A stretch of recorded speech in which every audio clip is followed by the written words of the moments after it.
Olá, estamos de volta e hoje vamos conversar um pouco sobre esse grande desafio que é educar os filhos no momento atual para o futuro onde eles vão viver. Eu li um dia desses que estamos sim vivendo tempos difíceis, desafiadores, mas que também nunca houve um tempo fácil, tranquilo para a humanidade. Os desafios sempre estiveram presentes. Isso me fez pensar, né? Qual é hoje o nosso maior desafio? E claro que eu estou puxando, essa questão para minha área de atuação, que é a psicologia, que é o desenvolvimento humano. Qual é o nosso maior desafio hoje? E eu respondo que nós temos desafios comuns, desafios coletivos, desafios de todo ser humano e também temos desafios pessoais, postos para cada um ali onde ele está e no caminho que ele escolheu. Então são dois, digamos assim, dois níveis de desafio. O desafio coletivo e o desafio pessoal, individual. Eles estão relacionados, eles conversam entre si, mas eles são diferentes. Nós, mais velhos, falamos muito no quanto que a modernidade fez mal para a nossa vida, fez mal para o mundo. O uso nocivo das tecnologias, uma liberdade excessiva que vem com a mudança de costumes ou que provoca a mudança de costumes e que fez ou faz com que a gente perca valores essenciais. E a gente que é mais velho precisa segurar muito o pé para não ficar um chato que fica falando que tudo antigamente era melhor, que tudo antigamente era mais bonito, que tudo antigamente...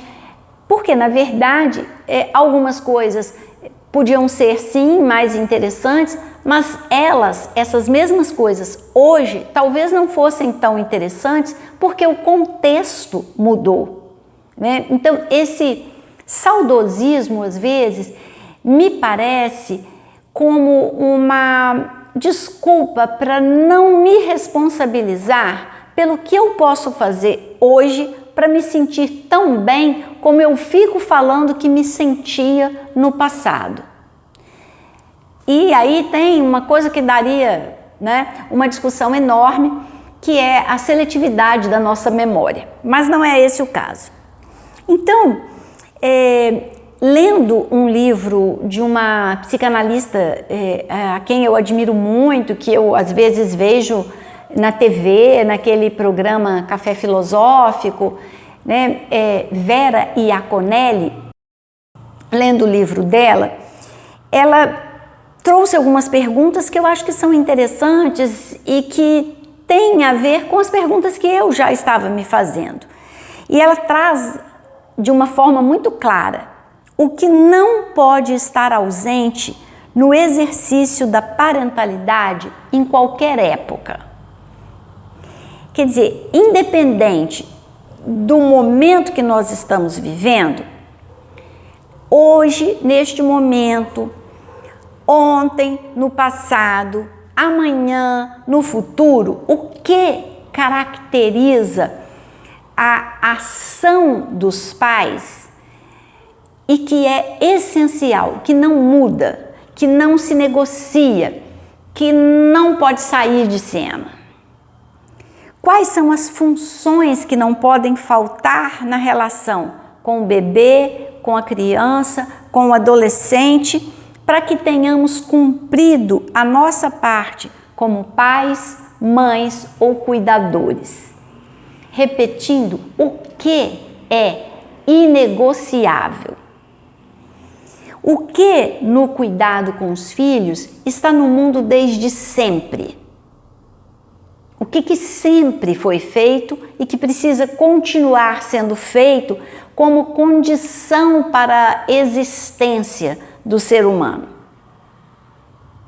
o que não pode faltar para que os nossos filhos sigam crescendo e se desenvolvendo, independentemente da época e da cultura onde eles estão. E aí, quando eu estava pensando nisso, eu me lembrei de uma pergunta da minha sobrinha mais nova, no primeiro Natal que nós nos reunimos, depois do nascimento do nosso primeiro sobrinho neto. Todas as nossas atividades estavam centradas nele. Tudo que a gente fazia e todos nós estávamos o tempo todo em volta dele. E aí a minha sobrinha mais nova perguntou assim: gente, vocês sabem me responder o que a gente fazia antes do Pedro nascer? Antes do Pedro existir? Porque agora nós estamos todos o tempo todo em volta do Pedro. O que a gente fazia antes? Então, acho que é essa essência do que a gente sempre fez que a gente precisa encontrar ao se questionar com relação à educação, mas à criação dos filhos. Criar pessoas, e como diria o Murilo Gun, pessoas criativas, pessoas que descubram, tragam novas formas de viver e de criar. Eu sei que eu já falei aqui mais de uma vez que toda criança precisa, para se desenvolver, das funções materna e paterna. A Vera Iaconelli, ela foi assim perfeita ao falar de uma maneira clara a diferença entre papel e função. Os papéis mudam com os costumes, mudam com o tempo. Então, antigamente, e não é tanto tempo assim, o papel do pai era o de provedor. Ele saía de casa para trabalhar, para sustentar a família, a mulher e os filhos. Isso era um papel. A mulher ficava em casa, cuidava da casa e dos filhos. Assunto de filho era com a mãe. O pai eram os assuntos de fora de casa. Isso são papéis. Eles mudaram. Os costumes mudaram e os papéis mudaram. As mulheres hoje também trabalham fora. Não que antes elas não trabalhassem, né? Mas hoje elas também trabalham fora. Hoje elas também contribuem para o sustento da família. Às vezes há famílias que dividem, né? O pai paga as despesas da casa, o aluguel ou a prestação da casa, a luz, a água, o telefone, a alimentação, a mãe paga a escola, os cursos extras, as roupas, e assim dividem os papéis. Isso são papéis, eles mudam com o tempo, eles estão juntos com os costumes.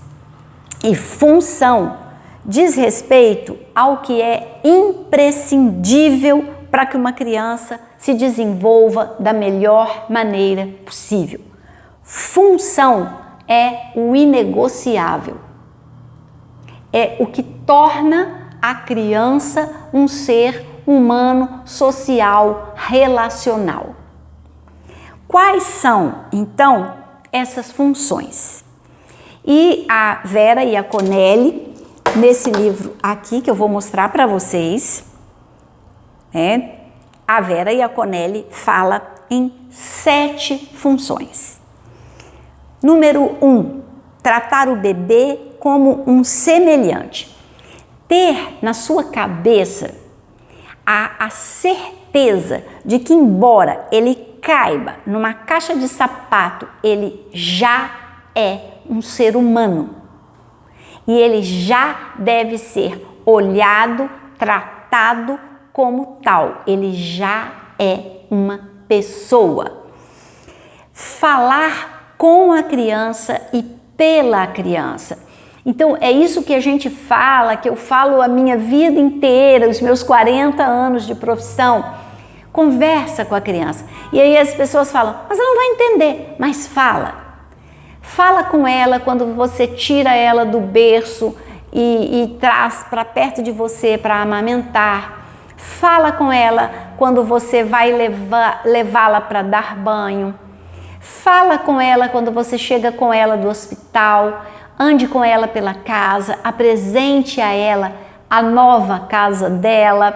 Fale com ela como se ela pudesse compreender, porque é a partir daí que ela vai poder compreender.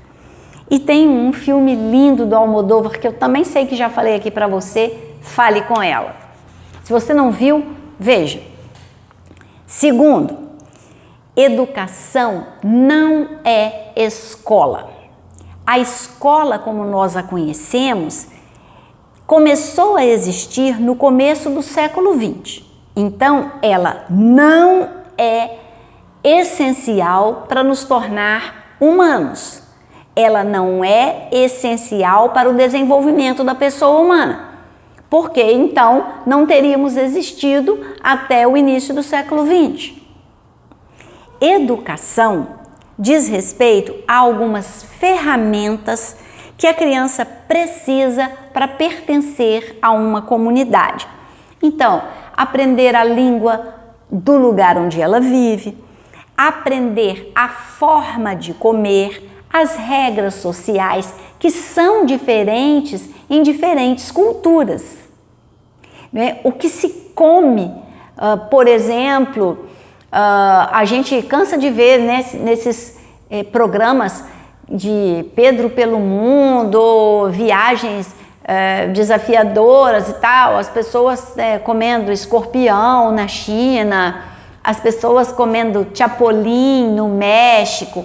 Cada cultura tem o seu jeito, tem suas palavras, tem sua língua, tem aquilo que come, como come, né? Algumas culturas você precisa comer com a mão, outras com o hashi, né? O palitinho do japonês. Quem educa, educa para lançar a criança ao mundo, não para mantê-la dependente. E aí educa de acordo com o contexto, com o lugar onde está vivendo. Então isso é que a gente está chamando de educação aqui. Terceiro, transmissão geracional.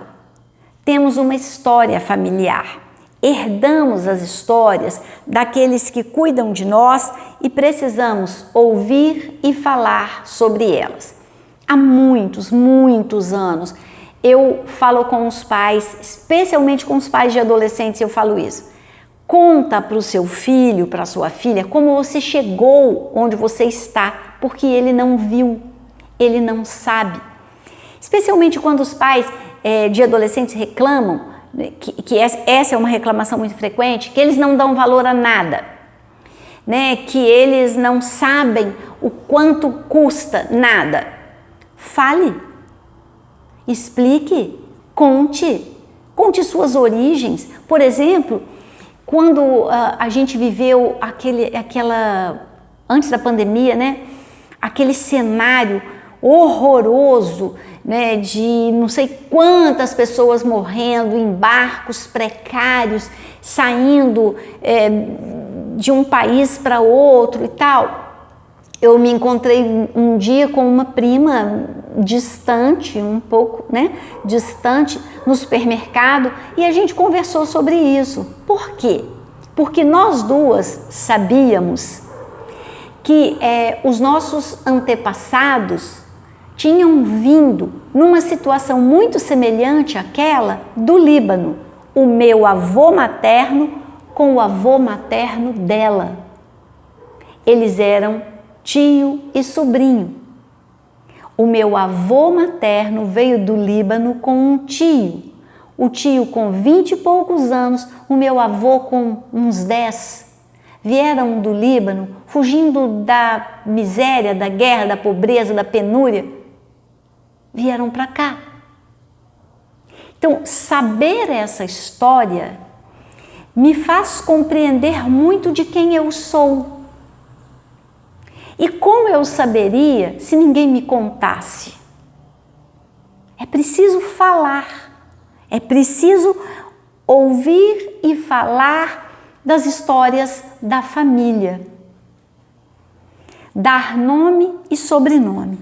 A partir desse lugar, sabemos o que herdamos, como poderemos nos mover na sociedade. É esse nome e esse sobrenome que vai definir o nosso lugar no jogo social. Eu vou voltar a falar, né, da Teresa Robles, que é a professora lá do México com quem eu fui estudar, e eu sei que recentemente já falei da apresentação do Eu Sou. Então é uma tomada de posse da minha história quando eu digo eu sou, não é? Isso é muito importante. E um dia desses, assistindo Que História é Essa? Porchat, eu já estava preparando esse tema, e aí teve uma história de uma moça que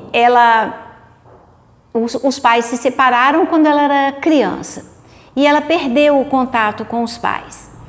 E aí quando ela tinha 15 anos, quando ela fez 15 anos, o pai mandou uma carta e umas fotos para ela da nova família que ele tinha constituído, falando para ela que ela tinha 3 irmãos e mandou uma foto desses irmãos. Ela não deu muita importância para aquilo e o pai não estava na foto, só os irmãos. Ela guardou. E a carta?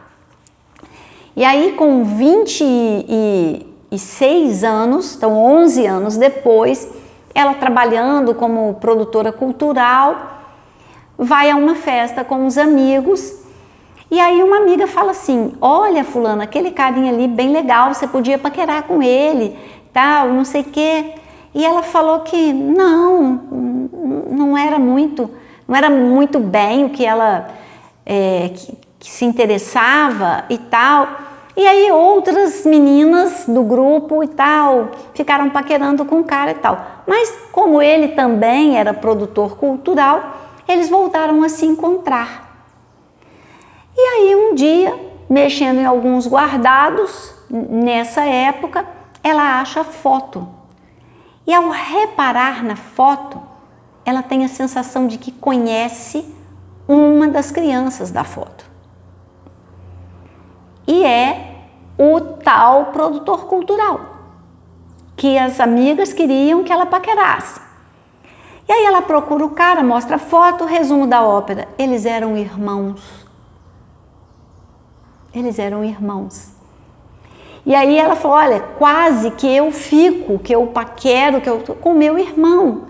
E aí, né, ela conheceu os outros irmãos, reencontrou o pai e tal. Então esse nome, sobrenome, essa história precisa ser conhecida porque diz, inclusive, do que eu posso e o que eu não posso no meu lugar social. Eu achei muito impressionante isso, né? E acho que é uma questão para a gente pensar, né? Como sendo uma das nossas funções materna e paterna. Quinta, apresentar a lei. Esse processo é fundamental para que tenhamos uma sociedade mais justa, que observa as leis, mas que as modifica quando necessário. Apresentar a lei, os psicanalistas dizem que é uma função edípica, né, que é o complexo de Édipo, que é a elaboração, a resolução do complexo de Édipo, que introduz a criança na lei, que essa é por excelência uma função paterna. Mas se a gente não for se aprofundar na teoria, é importante que haja uma lei, é importante que todos na família, no ambiente, respeitem a lei, e é importante igualmente que de tempos em tempos essa lei seja revista, modificada porque a vida mudou, porque o contexto mudou. E é muito importante que, ao apresentar a lei, os pais saibam e vivam como estando eles também submetidos à lei. Os pais ou responsáveis, cuidadores, ninguém está acima das leis, nem os pais. Assim como ninguém está acima das leis de um país. Ninguém é dono do país, ninguém manda nas leis.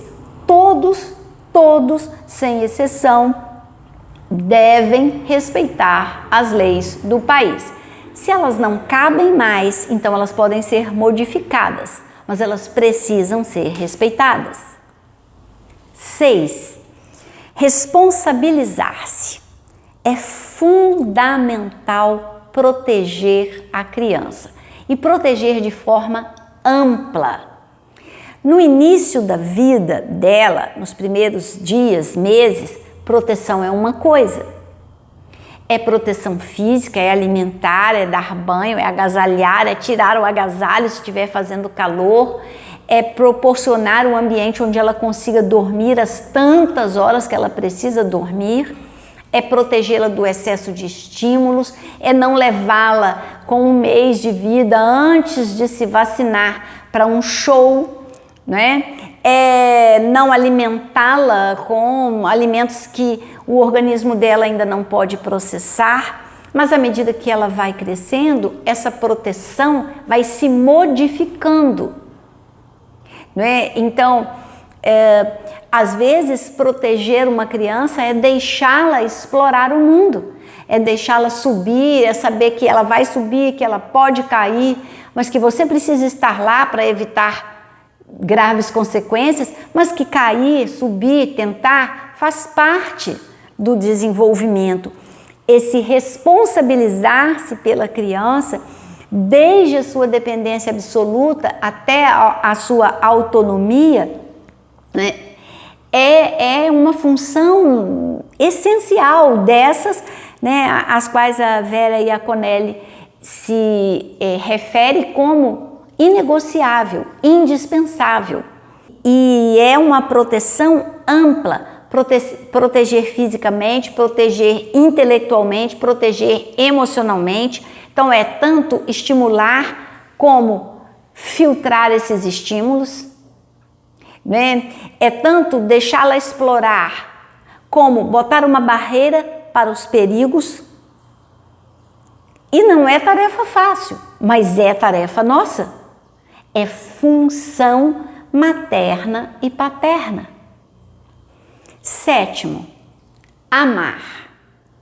Amor e interesse são imprescindíveis para o ser humano se desenvolver.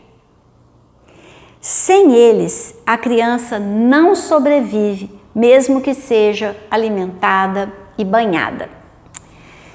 Uma época, talvez com uns 20 anos de profissão, eu fiz um curso psicossomática da primeira infância com o professor Otelo, do Rio de Janeiro.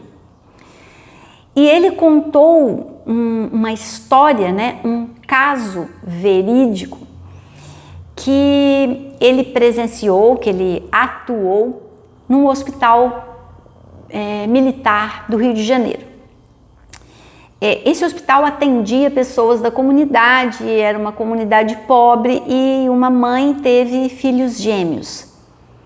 Eles nasceram prematuros, mas um estava em muito melhor condição de saúde do que o outro. Então, esse que estava em melhores condições e a mãe voltaram para casa e o outro ficou. A mãe, uma pessoa muito simples, nunca voltou. E a criança foi regredindo, embora ela fosse bem cuidada, ela estivesse recebendo medicação, alimentação, ela foi regredindo. E eles então começaram a buscar essa mãe, né, procurar por ela, e enquanto não a encontravam, o professor Otelo sugeriu para uma enfermeira que ele descreveu como sendo uma jovem cheia de vida, que ela, na medida do possível, fosse a responsável por esse bebê, que ela procurasse um lugar privado, né, relativamente isolado, onde ela pudesse ir dar a mamadeira para esse bebê, porque ele queria que ela tirasse a própria roupa, a própria blusa, tirasse a roupa do bebê e colasse o bebê ao próprio corpo ao amamentá-lo e que falasse com ele. E aí ela fez assim, ela entendeu, ela aceitou e eles acharam a mãe. E aí a mãe falou que não voltou porque ela achou que aquela criança não fosse vingar. Então ela não voltou. Mas aí foi feito todo um trabalho e tal, e a criança começou a se recuperar. Então, amor e interesse não são opcionais para a sobrevivência do ser humano. E essa é uma função materna e paterna. Essa é uma função que outra pessoa, outra instituição não pode cumprir. Não dá para delegar para a escola, para a creche, embora seja muito importante que, se a criança precisa ficar na creche, que a creche também saiba disso. Mas essa é função essencial, imprescindível, inegociável para o desenvolvimento do ser humano. O amor pelos filhos requer tempo e convívio em bons e maus momentos.